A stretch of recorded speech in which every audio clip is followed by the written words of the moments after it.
시작하겠습니다. 먼저 충맥으로 같이 보시겠습니다.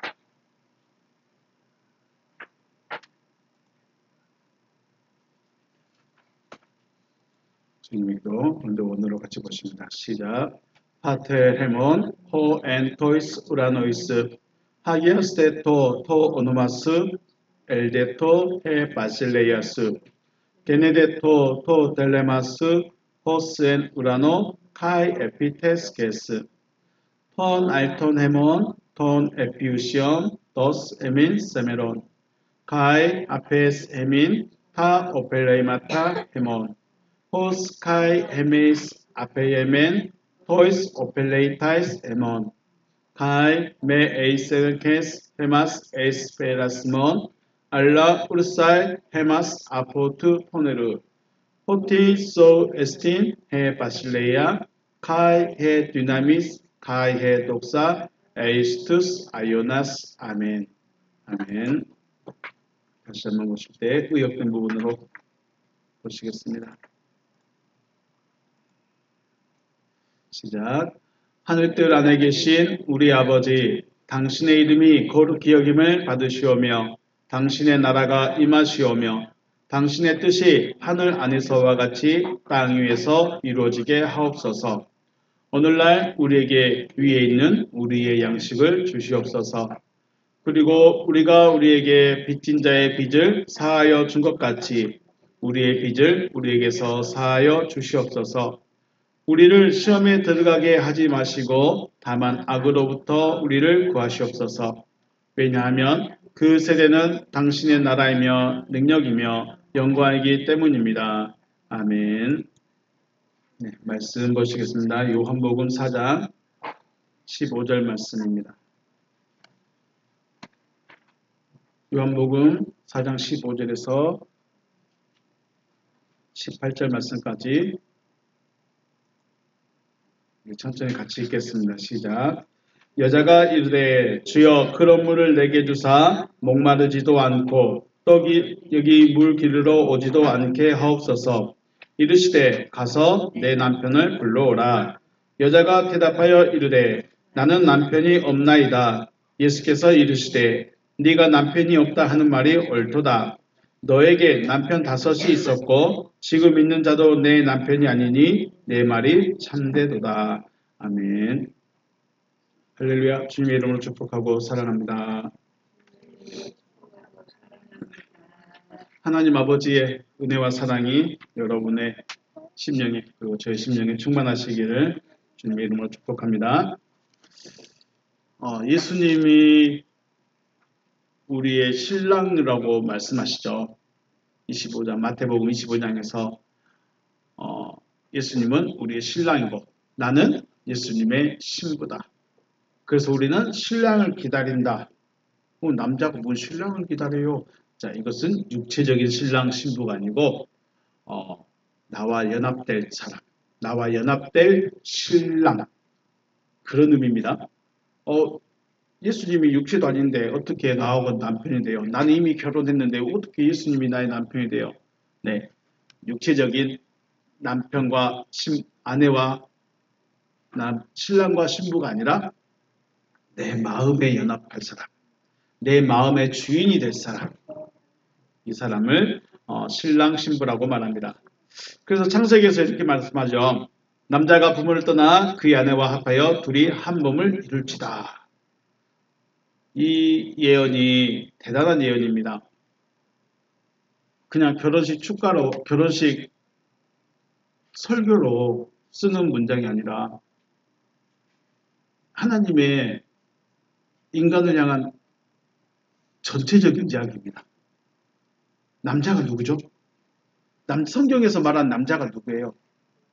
남자는 그리스도십니다. 하나님의 아들 그리스도. 여자는요? 그 신랑을 맞을 그리스도를 모셔드려야 되는, 그리스도와 연합해야 되는 저고 여러분입니다.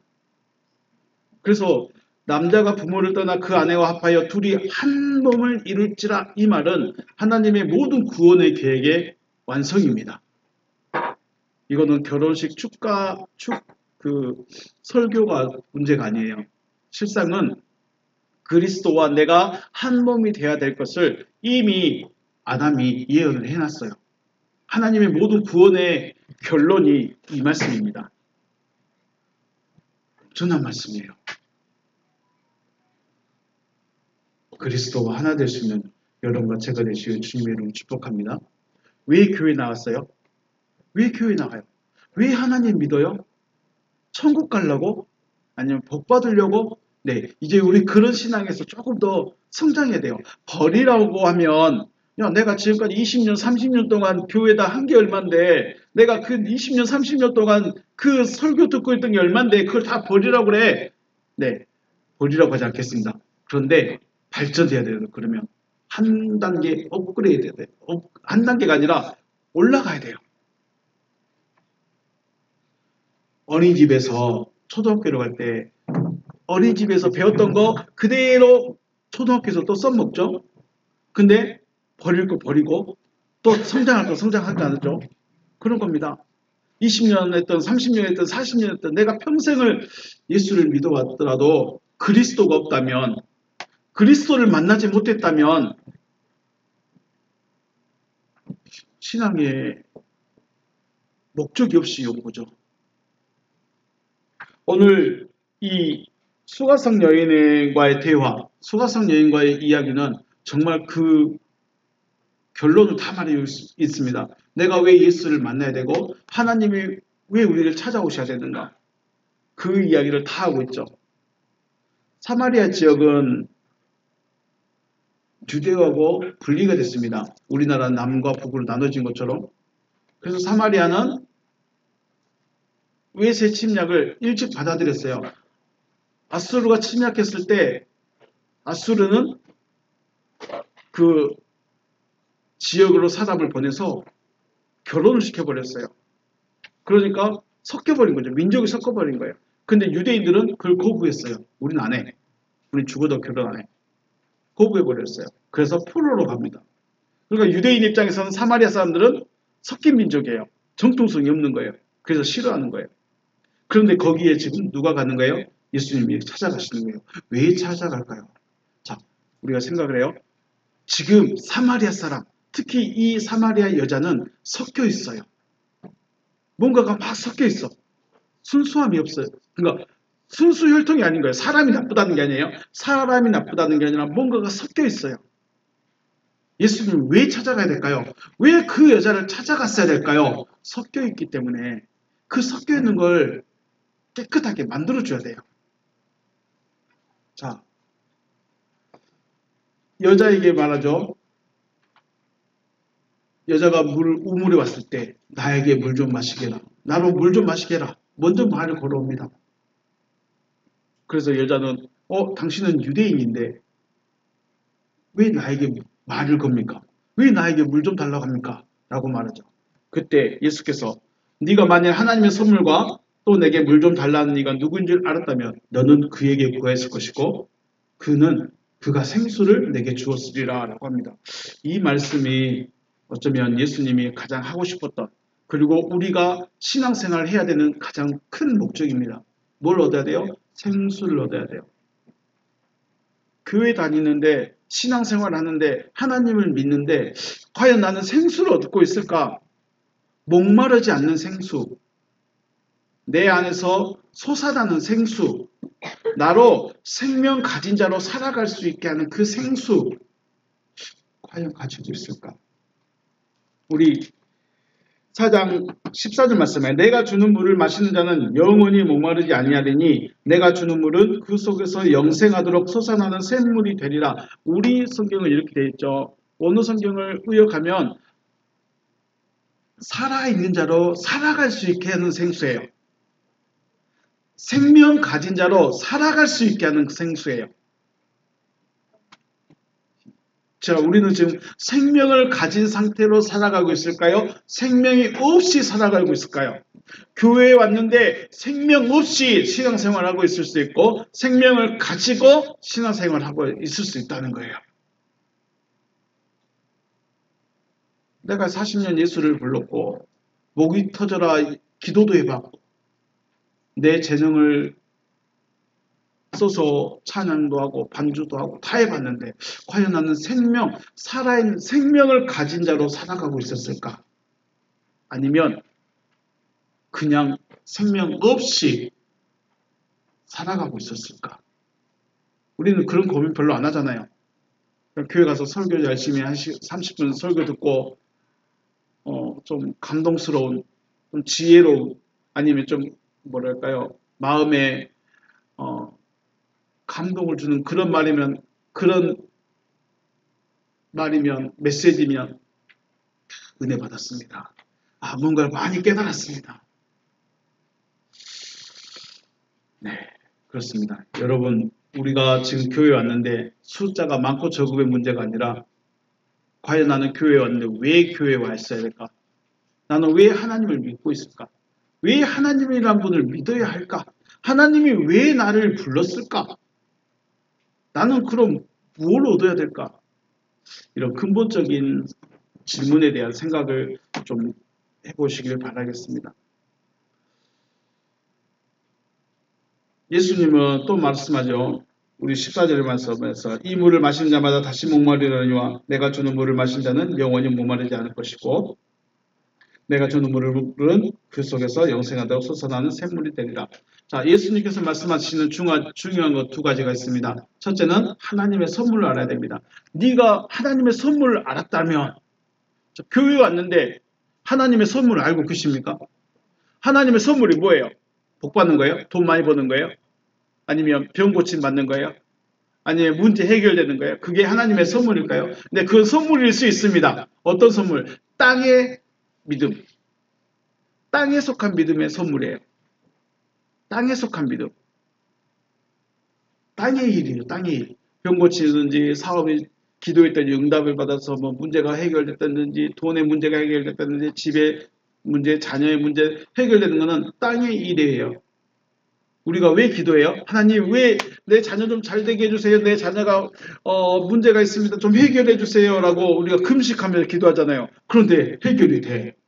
왜 그럴까요? 그게 땅의 일이에요. 하나님이 땅의 일도 믿으라고 그랬어요. 땅의 일도 믿어라. 왜? 땅의 일을 믿어야 하늘의 일을 믿을 수 있기 때문에. 땅의 일이 안 믿어지면 하늘의 일을 믿을 수가 없다는 거예요.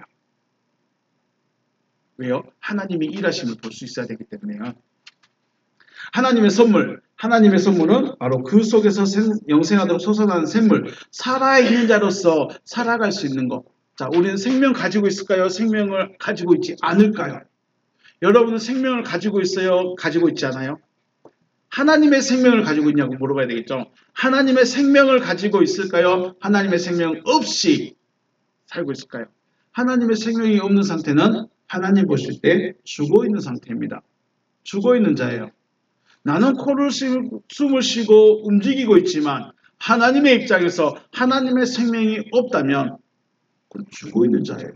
기분 나쁘겠지만 기분 나쁠 수 있어요. 아니 기분 나빠요. 왜 난 살아있는데 난 교회 다니는데 세례 받았는데 내가 신앙생활을 몇 년인데 왜 내가 죽어 있는 자예요. 네, 하나님의 생명이 없으면 하나님의 입장에서는 하나님 보실 때는 죽어 있는 자예요. 그래서 생명을 놓으려고 하는 거죠. 살아있는 자로서 생명 가진 자로서 살아갈 수 있도록 해주는 것이 하나님의 선물입니다. 자, 하나님의 선물은 받아야 될까요? 안 받아도 될까요? 안 받으면 하나님의 이름을 부를 이유가 없어요. 차라리 속편하게 절에 가지. 차라리 속편하게 천주교에 가지. 하나님의 선물을 받아야 돼요. 요한복음 3장 16절에서 뭐라고 했습니까? 하나님이 세상을 이처럼 사랑하사 독생자를 주셨습니다. 네, 이미 주셨어요. 선물로 주셨어요. 독생자도 주셨다고 하고 하나님의 선물도 있다고 하는데 우리는 그걸 과연 받았을까? 가지고 있을까? 찾아봐야 돼요. 내 안에 있는 거 찾아봐야 돼요. 내 집에 없어요. 내 장롱에 없어요. 내 서랍에 없어요. 어디 있어요? 내 마음에 있어요. 내 마음에 찾아봐야 돼요. 오래 다녔다고 직분이 있다고 심지어 목사라고 과연 해서 하나님의 생명을 가지고 있을까? 하나님의 생명을 가지고 살아갈 수 있는 자, 이 사람이 바로 하나님의 선물을 받은 사람. 그럼 하나님의 선물은 뭐예요? 3장 16절에서 말씀했죠. 독생자죠. 독생자. 독생자라고 하면 하나밖에 없는 아들이 돼버려요. 그런데 하나밖에 없는 아들이 아니죠. 하나님의 아들은 하나님만 있어요? 여럿 있어요? 하나님의 아들이 한 명이면 여러분과 저는 하나님의 아들이 아니에요. 하나님의 아들이 될 수가 없어요. 유일하신 아들이었죠. 유일하신 아들. 그 아들에 의해서 되어진 아들. 이게 우리죠. 이게 우리의 하나님, 우리가 하나님의 아들이라고 하는 거죠. 두 번째는 생수를 줄 사람이 누구인가 하는 거예요. 과연 그럼 하나님은 선물을 주시는데 이 선물을 누가 줄 것인가? 아, 내가 하나님한테 기도해서 내가 직접 받으면 되지. 직접 받을 수 있을까? 그래서 예수님 뭐라고 했어요? 내가 주는 물이라고 했어요. 내가 주는 물은 이러면서 예수 자신이 하나님의 생명을 가지고 살아갈 수 있게 도와주는 자. 하나님의 선물을 전해주는 자. 생수를 줄 수 있는 그 사람. 여러분도 찾길 주의로 축복합니다. 근데 실상 이 여인은 지금 예수가 무슨 말 하는지 알아들었을까요? 못 알아들을까요? 알아들을 수가 없어요. 왜냐하면 이런 말은 들어본 적이 없거든요. 하나님의 선물? 그게 뭐지? 하나님의 생수? 그게 뭐지? 하나님의 생수를 주는 사람? 그게 뭐지? 그래서 주여 일단 그 물 한번 나도 줘보세요. 목마르지도 않고 다시는 이곳에 물기를 오지 않도록 일단 그 물을 한번 줘보세요. 마셔보게. 그렇게 하는 거죠. 모르니까. 준다고 하였고 줄 수 있다고 했으니까 구해야 합니다. 그래서 주라고 하는데 예수님이 뭐라고 하십니까? 16절에서 생뚱맞게 가서 네 남편을 불러와라 라고 하죠. 남편을 불러오랍니다. 우리 한번 원어로 볼까요? 레게이 아우테 그녀에게 말합니다. 예수가 그녀에게 말합니다. 뭐라고 말하나? 개파게. 개파게 하래요. 개파게. 포네선 정리해라. 그리고 불러라. 포네선 톤 안드레스 너의 남편을 불러라. 그리고 엘데 엔다데라고 있어요. 너는 여기로 와라. 남편을 불러서 너는 여기로 와라. 그런데 앞에 개파게가 있습니다. 같이 오란 말일까요? 보내버리란 말일까? 자, 다시 한번 보면 예수가 그녀에게 말합니다. 너의 남편을 불러서 정리하라. 여기 개파게가 명령으로 되어 있죠. 정리해야 됩니다. 명령을 받았어요. 난 정리해야 돼요. 정리 안 하면 안 되는 거예요. 정리하고 그리고 너는 여기로 와라예요. 너는 여기로 와라. 자, 여기로 올 때 너가 오라고 할 때 엘데라는 동사가 단수예요. 너예요. 너는 여기로 오라는 거예요. 그래서 개파게 정리하라고 말합니다. 하나님의 선물을 얻고자 한다면 너의 남편을 정리하고 그리고 너는 나에게 오라. 이 말입니다. 남편을 정리하라. 이 말을 우리가 어떻게 이해해야 될까요? 남편을 정리하라요. 남편을 정리해라. 우리 지금으로 말하면 이혼하라 말이죠. 이혼하라는 말처럼 들리죠?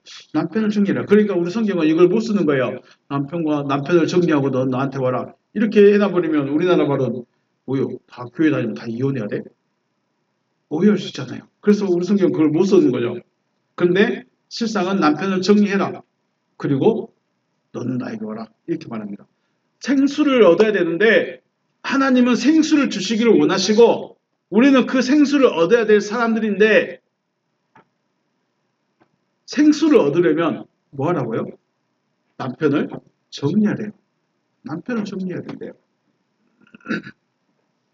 자, 휘파게라는 단어는 사라지게 하다 혹은 물러가다는 뜻인데 그래서 남편을 정리하라는 거죠. 남편과 이혼하라는 겁니다. 하나님을 잘 믿어보겠다고요. 가정을 버리고 자녀를 버리고 교회를 다닌다면 하나님의 이름을 부른다면 진짜로 하나님이 기뻐하실까요? 우리가 그래서 성경을 문자만 그대로 이해하면 안 된다는 거죠. 남편에 대한 이야기가 어디 있냐면 로마서 7장 말씀에 있습니다. 우리 같이 한번 읽어볼까요? 2절과 3절 말씀. 로마서 7장 2절과 3절 말씀 같이 한번 읽겠습니다. 시작. 남편 있는 여인이 그 남편 생전에는 법으로 그에게 매인바 되나 만일 그 남편이 죽으면 남편의 법에서 벗어나느니라. 그러므로 만일 그 남편 생전에 다른 남자에게 가면 음녀라. 그러나 만일 남편이 죽으면 그 법에서 자유롭게 되나니 다른 남자에게 갈지라도 음녀가 되지 아니하느니라. 아멘. 우리 성경에서 간음에 대한 이야기를 많이 하죠. 물론 사람과 사람과의 그 관계도 분명히 잘못된 것이지만 하나님께서 말씀하시는 간음, 하나님께서 말하는 음료는 바로 이겁니다. 하나님을 섬기고 있는데 다른 가르침, 하나님의 말씀이 아닌 다른 가르침이 내 안에 같이 섞여버리는 거예요. 로마서 7장 말씀은 법에 대한 이야기입니다. 바울이 법에 대해서 이야기하고 있어요. 무슨 법이냐? 바로 율법이죠. 남편이 살아있다면 법적으로 그 남편하고만 살아야 됩니다. 하지만 남편이 죽으면 법적으로 다른 남자와 살아가도 된다는 거예요. 그래서 다른 남자와 살고 싶으면 남편이 죽으면 돼요. 그럼 바울이 왜 이 이야기를 했을까? 로마서 7장에서 왜 법에 대한 이야기, 남편에 대한 이야기를 하고 있을까? 바로 율법 때문에 그렇습니다. 유대인에게서 율법이라는 것은 절대로 벗어날 수 없는 법이에요. 유대인에게 있어서 율법은 절대로 벗어날 수 없어요. 그래서 율법은 모든 유대인들의 남편이에요. 물리적인 남자, 여자, 남성, 여성이 아니라 모든 유대인의 마음속에, 모든 유대인의 생각 속에는 율법이 딱 정해졌어요. 몇 살 때부터? 젖되면서부터. 젖되면서부터 너는 하나님의 백성이니까 넌 이렇게 해야 돼. 이렇게 해야 돼. 이것이 법이야. 하면서 법을 심어줘요. 그래서 그 법이 그 아이가 자라면서 모든 삶의 기준이 되는 거죠. 이게 남편인 거예요. 바울이 말하고 싶은 남편은 바로 이거예요. 남편 죽이고 다른 남자에게 가라 이런 말이 아니라 그런 말이 아니라 너의 신앙의 모든 기준이 지금 율법이다 이 말인 거예요. 이게 남편이라는 거예요. 그런데 바울도 거기 있었죠. 바울도 유대인으로서 율법 안에 있었죠. 그런데 누구를 만났어요? 그리스도를 만났어요. 그리스도를 만나보니까 율법이 아니라 진짜 남편은 계명이구나 라는 걸 알았어요. 그걸 깨달은 거죠. 그러니까 깨달은 사람은 알아요. 답답해요. 내 민족들, 하나님의 백성이라고 하는 그 사람들 율법에서 벗어나서 계명으로 넘어오길 바라는데 이해가 될까요? 안 될까요? 저는 에덴 동산에 들어갈 수 있는 방법을 몰라서 포기하고 있었는데 그것이 저한테는 믿음이 됐어요. 왔어요. 저는 이제 이거구나라고 깨달아졌어요. 그런데 여러분은 지금 저하고 있으면서 생명나무 가면 되지 뭐. 생명나무 예수가 죽으면 되지 뭐. 이러고 있지 않은가요? 이게 다른 거예요. 사도 바울은 유대인으로서 율법 안에 있으면서 율법을 정말 잘 지키면서 살아왔는데 흠없이 살아왔는데 어느 날 갑자기 그리스도라는 존재가 딱 나타나서 자기 일을 바꿔버린 거예요. 나 율법에서 죽었고 계명에 대해서 살았다. 나 계명하고 다시 결혼했다. 이 말인 거예요. 보면요. 계명은 겉의 법이라고 그랬죠. 겉의 법이에요. 행동만 하면 돼요. 계명은요. 계명은 뭘까요? 계명은 엔톨레예요. 안에서 이루어지는 거예요. 마음에 넣는데 그냥 하는 것과 마음에서 하는 것은 같은 거, 다르다는 거죠. 율법이 자신의 남편이라고 굳게 믿고 있었는데 바울이라는 사람이 율법을 버리고 율법을 죽이고 계명이라는 원래의 남편을 만나라는 것이죠. 유대인의 입장에서는 말이 안 되는 거예요. 내가 하나님의 백성인데 율법을 버려? 율법을 지키지 않아도 돼? 말이 안 되는 거예요. 만약에 우리에게 지금 주일날 우리 예배 없습니다 라고 말해보면 여러분들 어떻게 느낄까요? 아이들은 와 좋겠다 좋다 그러겠죠. 집에서 노니까. 그런데 신앙생활 최소한 30년 해오신 분들은 어떻게 해요? 주일날 교회를 안 나가도 된다고? 말이 돼? 말이 안 되는 거예요. 말이 안 되는 말을 지금 바울이 하고 있는 거예요. 유대인들에게. 그래서 율법과 계명이 무엇인지 알아야 뭔가를 정리할 수 있다는 거예요. 자, 율법은 계명을 만나기 전에 내 남편이에요. 원래 그러니까 내가 만나야 될 사람을 만나기 전에 만나고 있는 남편이 율법인 거죠. 그럼 우리는 원래 누구 만나야 돼요? 계명을 만나야 돼요. 우리는 원래 계명을 만나야 되는데 율법을 만나서 당신이 내 남편이구나, 나 당신 말대로 할게요, 이러고 있었다는 거예요. 그래서 바울이 그걸 빼라는 거죠. 그걸 버리라는 거예요. 율법은 행위법이에요. 내 마음과 상관없이 정해진 대로 하는 것이 율법이에요. 자, 오늘 주일날이라고 정해져 있고 교회 나오고 싶은 간절함 때문에 여기 앉아 계신가요? 아니면 어쩔 수 없이 끌려 나와 계신가요? 대답 안 들을게요. 끌려 나왔다고 할까 봐요. 이게 계명이에요. 난 나오기 싫어. 내 마음엔 없어. 내 마음은 집에서 그냥 자고 싶은데 내 마음은 그런데 그냥 가야 될 것 같아. 안 가면 엄마가 용돈 안 줄 것 같아. 그게 율법이에요. 계명은요, 마음의 법이에요. 마음에 정해져 버렸어요. 나는 하나님을 예배한 사람. 나는 하나님을 예배한 사람. 난 예배하러 가야 돼. 이게 마음에 정해졌어요. 그러면 교회 나오는 게 교회 나오는 것도 그렇고 나와서 앉아있는 모습도 그렇고 다르다는 거죠. 이게 마음에 새겨진 거예요. 자, 이제 다음 주면 다음 주면 추석입니다. 부모님을 찾아가서 인사하는 게 인사를 해야 할 것 같아서 하는가요? 당연히 해야 되는 건가요? 이거예요. 난 진짜 집에 부모님 찾아가는 것도 귀찮고 돈도 없고 그런데 가야 돼. 왜요? 안 가면 사람들이 왜 당신의 당신의 자식들은 인사도 안 온대요? 이런 욕먹을까봐 부모를 찾아가. 부모님이 야 너는 명절인데도 안 찾아오냐? 그러면서 욕할까봐 야단칠까봐 어쩔 수 없이 마음에도 없는데 그냥 찾아가. 이건 뭐예요? 율법이에요. 그냥 율법을 지키는 거예요. 그래야 사람들이 저 사람 효자구나. 저 가정은 효를 행하고 있구나. 칭찬하니까. 이게 뭐라고요? 율법. 근데 계명은요. 이거는 시켜서 가는 거 아니에요. 마음에 당연한 거예요.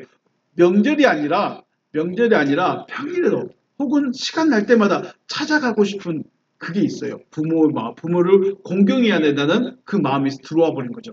이게 계명인 거죠. 이게 율법과 계명. 근데 똑같아요. 부모를 찾아가는 거나 공양하는 모습은 똑같아. 율법도 부모님께 용돈 드리고 양식 맛있는 거 사드리고 가서 이야기 나누는 거 율법도 그렇게 하고요. 계명도 똑같아. 용돈도 드리고 같이 밥도 먹고 이야기도 나누고 행동은 똑같은데 기준이 다르죠. 이게 율법과 계명의 차이입니다. 그럼 바울은 어떻다는 거예요? 시키니까 했던 거예요. 마음은 상관없이. 마음에 원치 않지만 황소를 드리고 구제를 하였던 거죠. 물론 하나님을 사랑한다는 바울이 하나님을 사랑하지 않기 때문에 안 한 것이 아니라 하나님을 사랑한다는 마음 전제하에서 했지만 그래서 또 다른 문제가 있어요. 뭐였냐면 100가지의 율법을 준행하다가 한 가지라도 지키지 않으면 뭐예요? 이거 지키지 않은 거예요.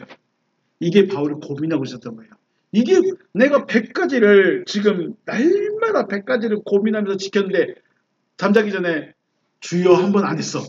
그럼 하루 종일 지킬 199가지가 다 망가져 버린 거예요. 이게 계명인 거예요. 이게 율법인 거예요. 이게 율법. 아침에 일어나면서 주여 내가 아침 감사합니다. 눈을 떴네요. 숨 쉬네요. 아침밥 감사합니다. 오직 감사만 쭉 하다가 잠자기 전에 주여 감사합니다. 이거 한마디 안 해가지고 하루가 다 날아가 버렸어요. 이게 뭐예요? 율법이에요. 이게 율법이에요. 계명은요. 그거 없어도 된다는 거예요. 왜요? 마음에 있으니까. 마음에 있으니까 그게 율법이라는 거죠. 이게 율법의 행위를 나타내는 거죠. 계명이. 그래서 율법은 유대인들에 있어서 절대로 벗어날 수 없는 남편과 같은 것이었어요. 그래서 이 남편을 정리해라. 결국 네가 알고 있던 그 신앙, 네가 믿고 있던 그 믿음, 네가 가지고 있는 그 신념 그거 다 버리라는 거예요. 진짜 남편하고 헤어지고 오라는 것이 아니라 진짜 남편하고 이혼하고 오라는 것이 아니라 뭐예요? 네가 가지고 있던 믿음이 있지. 네가 가지고 있던 신념들이 있지. 그거 다 버리고 나에게 오라는 거예요. 나에게 오라는 게 왜 오라고 했을까요? 말 들으러 오라는 거예요. 내 말을 들으라. 그래야 그리스도라는 남편, 내 안에 새겨진 율법, 계명이 되는 거예요. 그래서 여인에게 있어서 남편은 단순한 남성이 아니라 여인에게 있어서 남성은 의지할 대상. 자, 여러분이 의지하는 거 있죠. 또 자신을 지켜줄 수 있는 그런 대상. 내 신앙을 지켜주고 있는, 나를 그래도 교회 가게 만들어주고 있는 그 믿음, 그래도 내가 기도할 수 있게 하는 그 믿음, 그거 네 믿음이잖아. 네 믿음이잖아. 그 율법을 버리라는 거예요. 기도는 똑같은데 마음에 사는 기도와 나가야 될 것만 같아서 나가는 그 기도와 다르다는 거죠. 그래서 여인은 지금 몇 번 결혼했다고 그랬어요? 5번 결혼했어요. 단순히 남자 5번 만났다 6번째 살고 있다가 육체적인 관계를 말하고 싶은 것이 아니라 예수님이 5번 만났다 6번 만났다 그 무슨 의미 있어요? 지금 그리스도가 없다는 거예요. 믿음이 없다는 그 하나님의 믿음이 없다는 거예요. 이 교회도 가보고 저 교회도 가보고 이 목사도 만나보고 저 목사도 만나보고 이 교육도 받아보고 저 교육도 다 받아봤는데 결국은 얻질 못했다는 거예요. 단순히 남성의 문제가 아니라 여러분의 남편은 지금 어떤 상태인가요? 여러분은 누가 남편이에요? 여러분의 믿음이 남편인가요? 내가 믿고 있는 게 이건데 여기서 벗어나면 안 돼. 내가 믿고 있는, 내가 알고 있는 하나님은 이런 하나님인데 벗어나면 안 돼. 이 자체가 바로 나의 남편인 거죠. 그러니까 원래 내가 알고 있던 남편이 있으니까 다른 남편이 들어올 수가 없는 거예요. 내가 알고 있는 신앙, 내가 알고 있는 신앙과 내가 알고 있는 믿음, 내가 알고 있는 이 신념이 있기 때문에 다른 가르침이 들어올 수가 없는 거예요. 그래서 정리하라는 거죠. 세술은 새 부대. 내가 세술을 얻으려면 내 부대를 새로 만들어야 돼요. 예수는 생수를 주겠다고 합니다. 이 생수를 얻으려면 먼저 가지고 있던 물을 버리라는 거예요. 먼저 가지고 있던 물을 버리라는 거예요. 안 버리면 섞인다는 거예요. 섞여서 이것도 저것도 안 내버리는 거예요. 그런데 우리는 뭐가 문제냐면 이걸 버리면 진짜 얻을 수 있을까? 그래서 설교를 듣는 동안에 나에게 부딪히는 게 있어야 돼요. 나를 깨뜨리는 게 있어야 돼요. 이 말씀을 나누는 동안에 이거구나, 이렇게 해야 되는구나 하는 부딪힘이 있어야 되고 깨짐이 있어야 되는 거죠. 진짜 얻을 수 있을까? 진짜 생수가 올까? 진짜 그리스도가 말씀일까? 진짜 하나님의 말씀이 하나님이 하시겠다고 하시는 그걸까? 그냥 성경 전체가 하나님의 말씀 아닐까?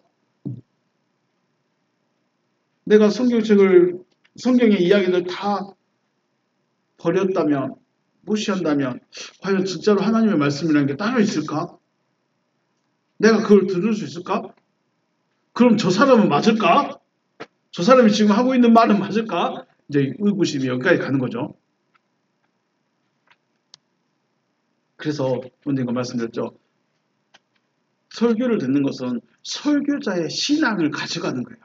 설교자의 신앙을 나누는 거예요. 단순히 제가 공부해서 연구해서 이건 이렇습니다라고 강의하는 게 아니고 제가 가진 신앙을 여러분이 나누겠다는 거예요. 그래서 내가 어떤 목회자, 어떤 설교를 듣느냐는 굉장히 중요합니다. 굉장히 중요해요. 그 신앙관이 그대로 가기 때문에 굉장히 중요합니다.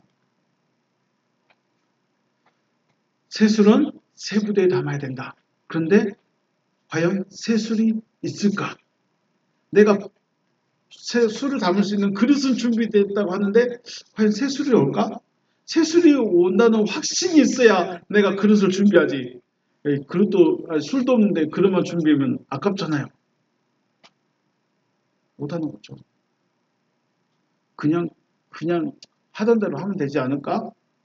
그냥 내가 듣고 싶은 거 그냥 들으면 안 될까? 내가 그냥 믿고 싶은 거 믿으면 안 될까? 남편 정리 못합니다.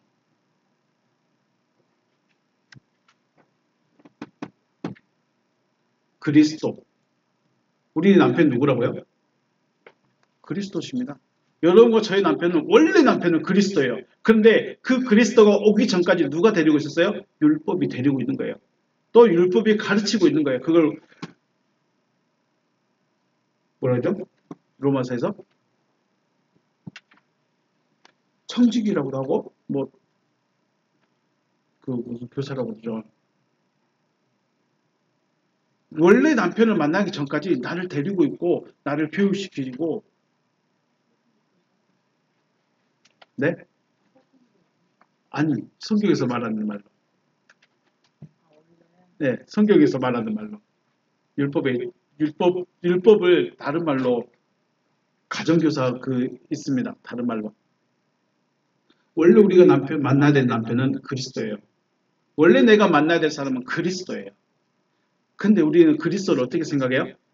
예수 그리스도 2000년 전에 계셨다가 하늘로 올라가셔버린 분 육체로 오시겠지 그리스도를 육체로 오시겠지라는 내 관념이 딱 박혀있어요.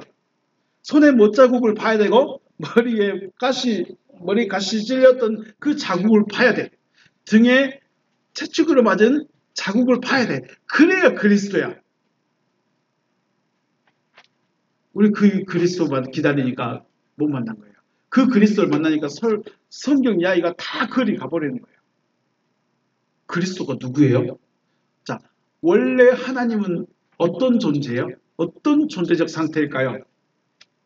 하나님이란 분을 우리는 또 상상해나 그 구름 위에 막 겁나 큰 성전 뭐 있고 그 안에 하나님 혼자 상상을 다 해줘. 그러니까 하나님은 우주 어딘가에 은하수 어딘가에 안드로메다 어딘가에 계실 거야. 그 성전 가지고 한 태양보다 조금 더 큰 행성에서 우리는 그렇게 정해놔 버렸어요. 하나님의 존재적 상태를 어떤 우리가 볼 수 있는 물리적인 상황으로 만들어놔 버렸어. 이미지가 딱 박혀 있어요. 하나님은 얼굴은 빛다고 하얀 옷을 입고 이렇게 계시겠지.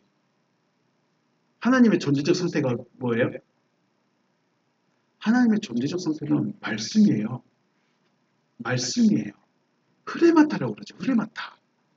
하나님은 흐레마타인데 예수는 물리적이다. 이게 말이 안 되는. 그리스도는 물리적이다. 이건 말이 안 되는 거예요. 같은 하나님인데 하나님은 말씀이고 그리스도는 물리적인 상태일까요? 아닌 거예요. 근데 우리는 그리스도면 물리적인 상태여야 돼. 손에 못 차고 있고. 그러니까 사람들이 헷갈리니까 통일교도 좋아하고 문선명도 좋아하고 이만희도 다 좋아하는 거죠. 왜요? 뭔가 눈에 보이거든요. 자기가 주장하니까 와 그런 것 같거든요. 신앙생활 하는데 하나님을 부르는데 생각이 없어. 하나님이란 분을 자기가 형상을 만드나 벌써. 그러니까 그 형상이 자기 앞에 있다는데 사람들이 화도 안 하겠습니까? 여러분 어떠세요? 하나님을 어떻게 알고 계세요? 그리스도를 어떤 존재로 알고 있어요?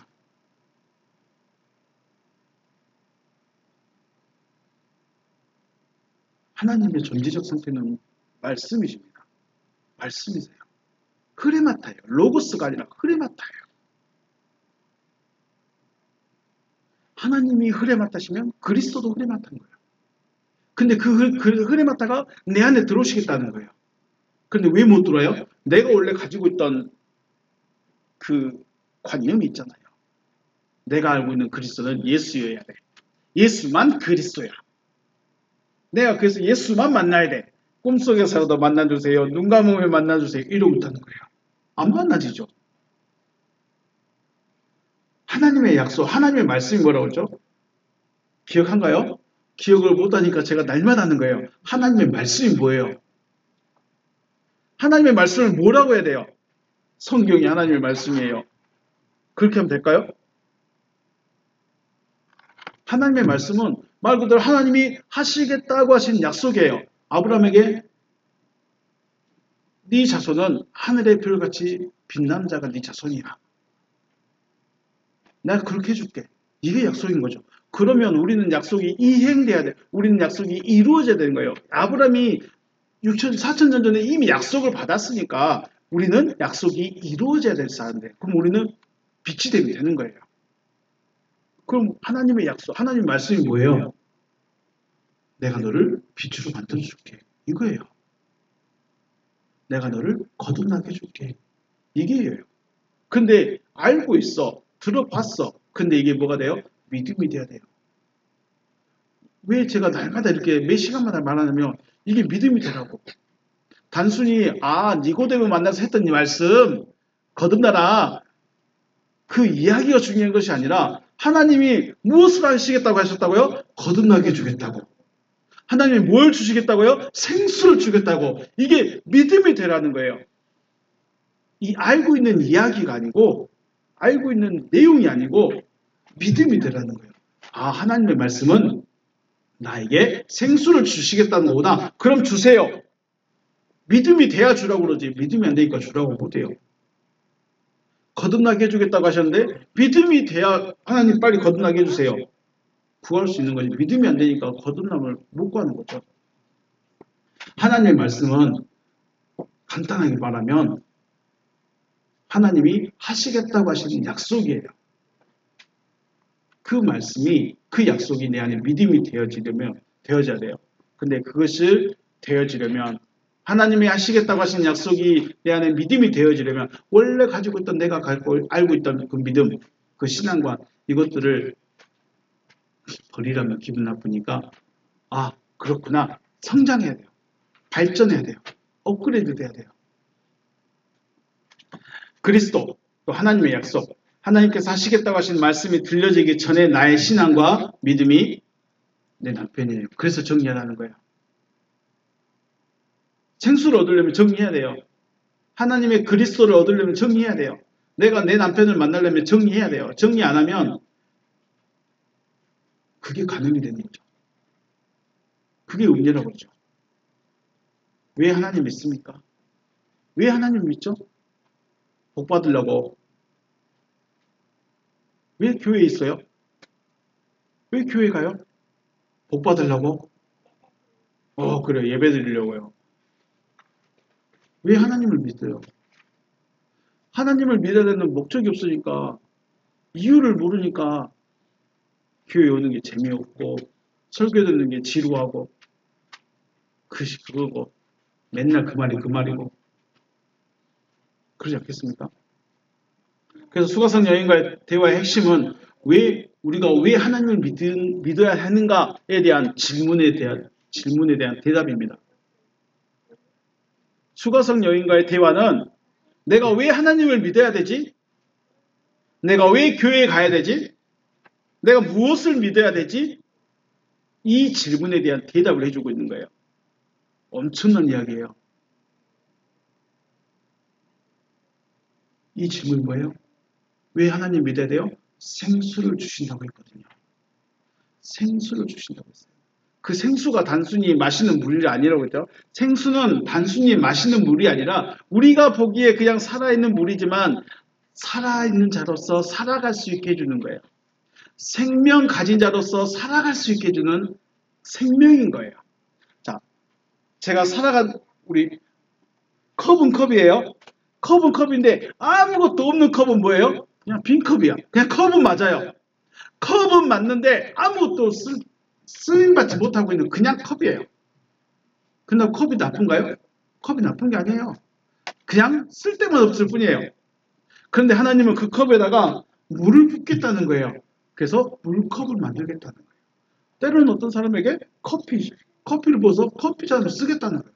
쓰기는 다른데, 그러니까 컵은 컵인데 찬장에 들어있는 아무 쓰지도 못하는 컵으로 있을 것이냐, 아니면 하다못해 물이라도 따라 마시는 그런 컵으로 살 것이냐.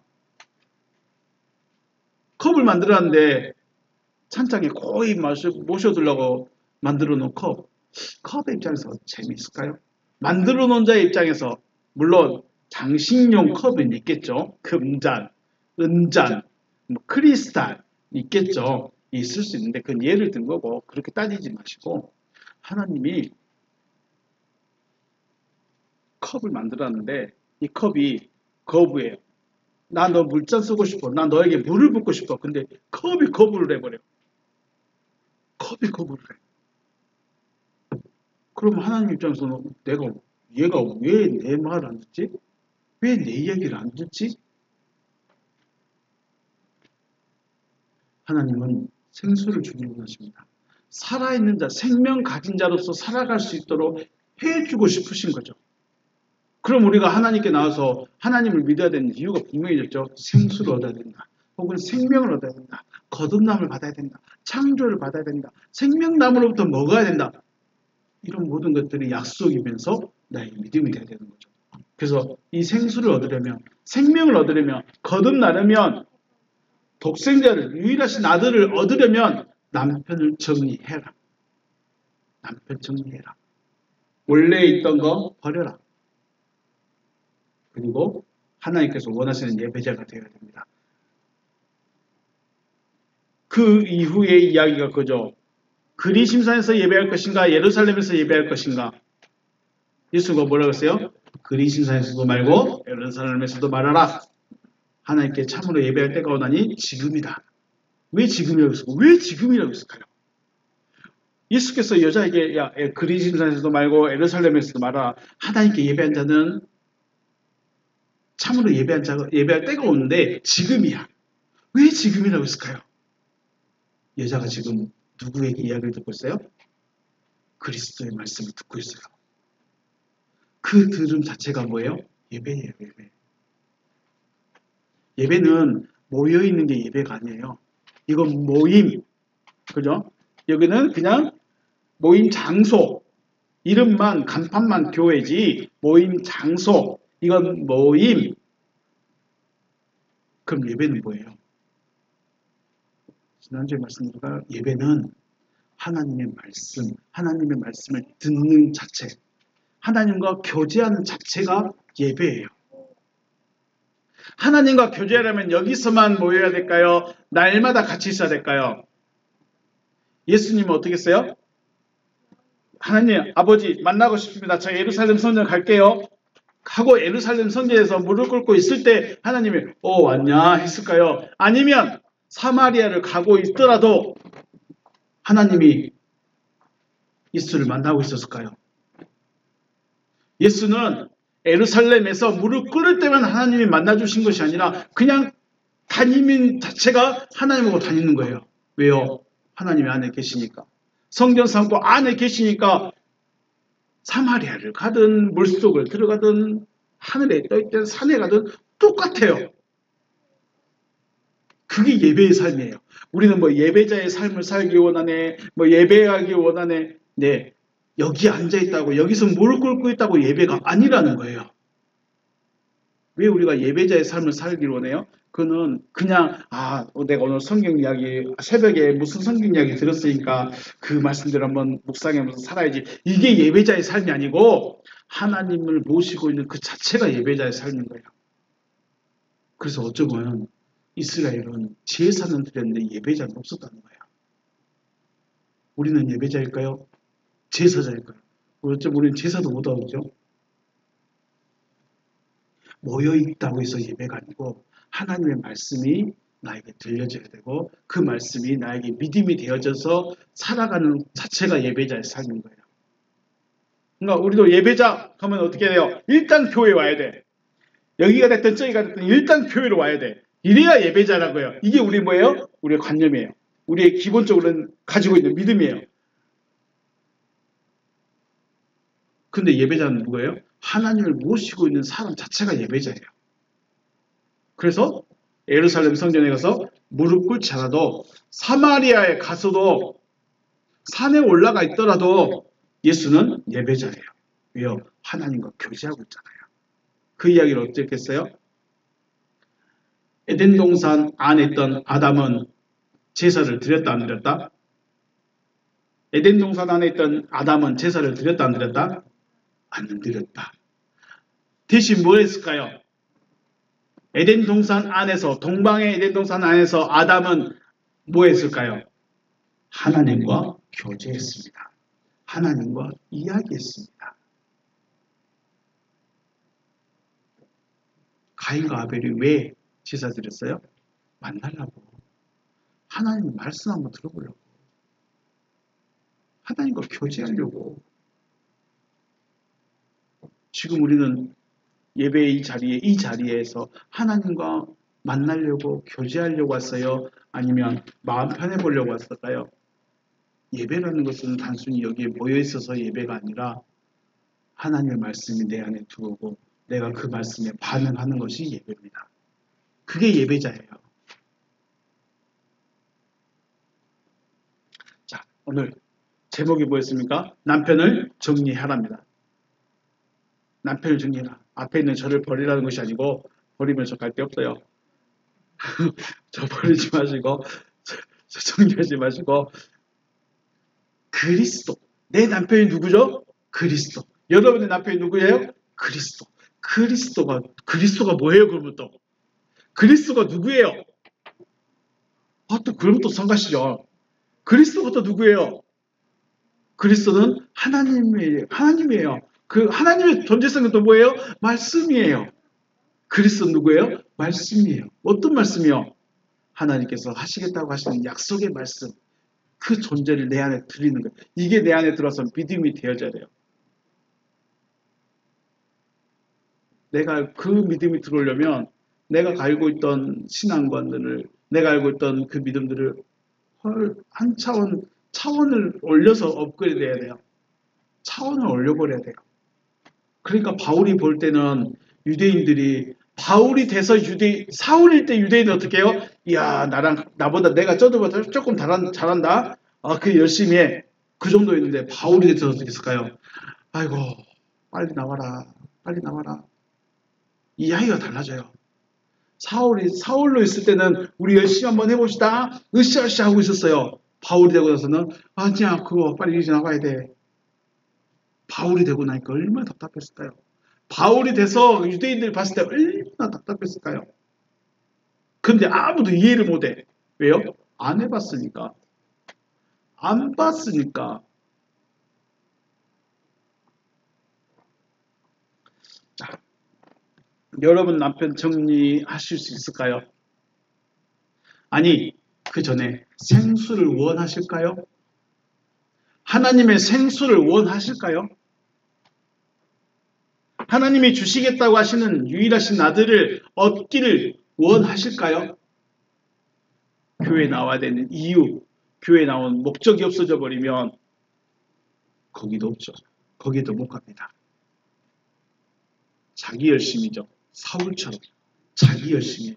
난 진짜 최선을 다했어. 나는 누구보다도 잘했어. 나는 아무런 흠도 없이 했어. 그런데 그리스도를 만나보니까 아무것도 아니었네. 그거 아무것도 아니었구나. 근데 우리는 그 아무것도 아닌 것에 목숨을 걸고 있다는 거죠. 자, 율법에서 벗어나 계명을 얻고 남편인 것처럼 붙어있던 내 신앙관, 내 믿음, 내가 알고 있던 그 율법들 다 벗어나서 하나님께서 정해주신 내 남자 그리스도라는 신랑과 하나가 되어질 수 있는 여러분과 제가 되시길 주님의 이름으로 축복합니다. 남편 만나길 원하시는가? 하나님은 왜 믿어야 되는가? 내 남편 누구인가? 하나님이 누구신가? 이러한 질문들 그냥 흘려보내지 마시고 목적이 있는 신앙, 하나님의 뜻을 아는 신앙, 그리고 하나님의 뜻이 이루어지는 여러분과 제가 되시기를 다시 한번 주님의 이름으로 축복합니다. 네, 오늘 여기서 마치겠습니다. 수고하셨습니다.